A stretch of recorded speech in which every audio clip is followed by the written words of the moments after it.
Marta López Guán, y nos trae un invitado de lujo, un hombre muy cercano a esta silencioso padecimiento que es el de la salud mental. Y Yucatán en tal sentido tiene muchísimo desde qué enseñarnos hasta qué preocuparnos. Doctor Arsenio Rosado Franco, ¿cómo le va? Buena tarde, bienvenido. Buenas tardes, Solís. Muchas gracias por la amable invitación y muchos saludos a tu amable auditorio. Marta, gracias por la amable invitación.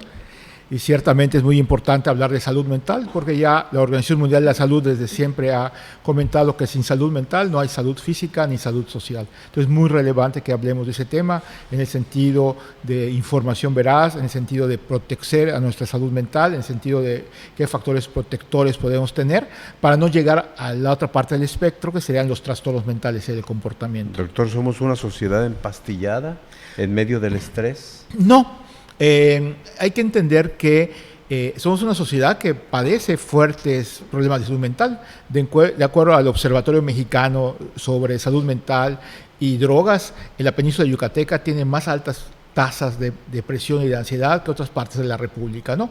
Eso explica algunos de los problemas que tenemos, por ejemplo, la comorbilidad con trastornos por uso de alcohol, la alta prevalencia también de comportamiento suicida, y precisamente por eso tenemos que hablar y hablar bien de esto, ¿no? Porque hay factores protectores que podemos lograr y también detectar y vencer el estigma y la ignorancia de acudir con un psicólogo, de acudir a un servicio de salud mental cuando nuestra salud mental se empieza a ver afectada.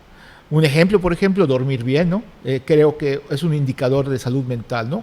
Si hacemos encuestas, a veces vemos que la gente no duerme bien, o sea, duerme menos de 6 horas, utiliza alcohol para dormir. Otro factor importante es la conectividad social, la conexión social. Es muy diferente una red de apoyo familiar y social que no tenerla, ¿no? Y también pues tenemos mucho que saber que si yo siento que estoy con ideas negativas sobre mí mismo, sobre el mundo, sobre los demás, si yo tengo una emoción inapropiada o no estoy controlando mis emociones, pues es momento de pedir ayuda, vencer el estigma y pedir ayuda. Doctor, ¿y cómo sería dormir bien? Es decir, ¿hay que propiciar que se dé un ambiente sano para poder dormir bien? Porque hay gente que se despierta con las noticias y se acuesta con las noticias y está permanentemente conectada al teléfono y no lo suelta ni para dormir.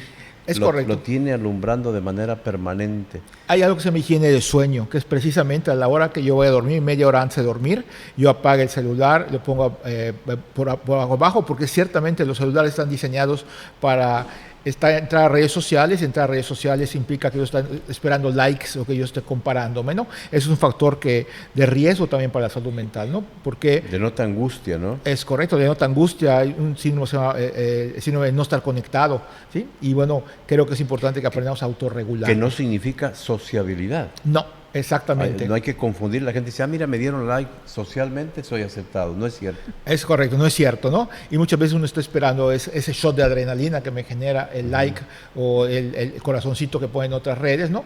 Y también, pues, esto influye en que mis patrones de sueño se alteren, ¿no? Si vemos un poco lo que es normal, es dormir en la noche, de 10 de la noche, 9 de la noche a 6 de la mañana, son entre 6 y 9 horas, que es lo pertinente, y obviamente con apagar las luces, tener oscuridad y pues no consumir nada ni alcohol, ni café, ni nada en la noche para poder dormir bien. Marta. Sí, Marta López yo Guán. le quiero preguntar, ¿por qué hasta ahora se le da la importancia a la salud mental?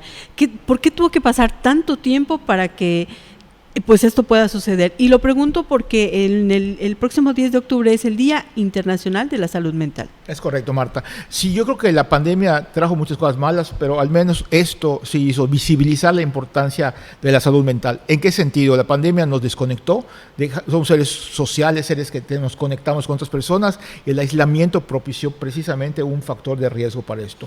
El otro factor de riesgo que tuvimos durante la pandemia, pues los altos niveles de incertidumbre que hubieron. Y esto genera ansiedad, depresión, los duelos no tratados, los duelos no esperados de las pérdidas que tuvimos, ¿no?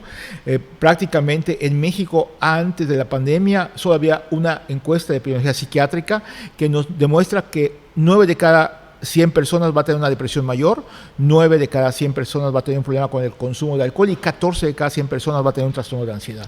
Solo sumando eso el 30%. Y después de la pandemia, esto aumentó un 30% en cada una y bueno, hizo visible la importancia de la salud mental. Y hay quien mezcla todo Es lo correcto. que acaba. Entonces se convierte en un potaje, un caldo de cultivo propicio para tomar decisiones de pronto bajo esos influjos. Es correcto, nos altera el pensamiento, nos altera la emoción, nos puede poner impulsivos, podemos tomar decisiones no juiciosas, no racionales y obviamente por eso es importante romper el estigma de acudir al psicólogo, acudir al psiquiatra, normalmente entrecomillado, dicen no estoy loco. Pues no, la verdad es que no es lo que atendemos. La gente debe ser canasta básica, decía. Es correcto, debe ser canasta básica, así es, como el nutriólogo, como el dentista, como el médico en general, debe ser canasta básica el poder acudir siempre con un psicólogo cuando es necesario.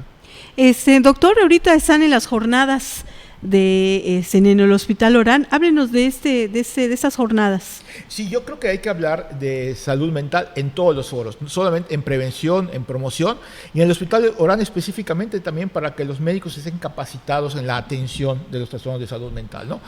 Hoy se tocó el tema, por ejemplo, se habló sobre autolesiones no suicidas, se va a tocar el tema de los trastornos mentales asociados a epilepsia, se va a hablar de la importancia de código 100, o sea, es decir, que ni un paciente que entre a cualquier hospital que tenga intento suicida se vaya sin tener una valoración y un seguimiento. O sea, son los temas relevantes en cuanto a los hospitales, ¿no? Y como bien dices, el domingo vamos a tener una rodada a las 8 de la mañana en Paseo de Montejo, donde vamos a hablar más a público general, donde podemos pues, llevar a cabo estas pláticas, actividades físicas, la rodada, para hacer conciencia de enfermedad mental. Y el día 9 el foro de salud mental, que va a ser en la Universidad de Anáhuac Maya, en el Centro Cultural Alejandro Gómori, donde vamos a tener un programa de 8 de la mañana a 2 de la tarde, donde los profesionales de salud mental, los estudiantes están invitados atentamente, solamente con mandar un registro al correo arsenio.rosado@ssy.gov.mx, donde nos vamos a dar el registro para que cualquiera pueda asistir a los diferentes tópicos que vamos a tocar el día lunes 9. Doctor, ¿cuál es la importancia de la salud mental en estos tiempos? Hoy hubo una mesa panel, pero ¿cuál es la importancia de la salud mental? La salud mental es ese estado de bienestar subjetivo que todos tenemos, que nos permite trabajar o estudiar, que nos permite ejercer nuestro pensamiento, nuestro juicio y nuestra razón de manera adecuada, que hace que podamos hacer una contribución a la comunidad y que podamos de alguna manera mantener ese tejido social. La mente es producto del cerebro en su interacción con el medio ambiente y eso nos permite planear, desarrollar. Gracias a la mente hemos llegado a la luna, gracias a la mente hemos podido desarrollar vacunas, gracias a la mente hemos podido desarrollar todo esto, ¿no? Y cuando la mente se enferma, también puede ser muy grave, ¿no? Porque cuando nuestra mente se enferma, pues puedo perder juicio, puedo tener raciocinio, puedo tener una depresión que haga que yo no pueda cuidar a mis hijos, o puede que yo tenga un trastorno de ansiedad que me impida salir de mi casa, ¿sí? ¿Suicidio? Claro, desafortunadamente la muerte por suicidio se asocia habitualmente a problemas de salud mental un 70%, un 30% no, pero un 70% sí. Depresión combinado con consumo de alcohol, combinado con violencia machista, combinado con factores como desempleo, como pérdida de empleo, como falta de una red de apoyo social.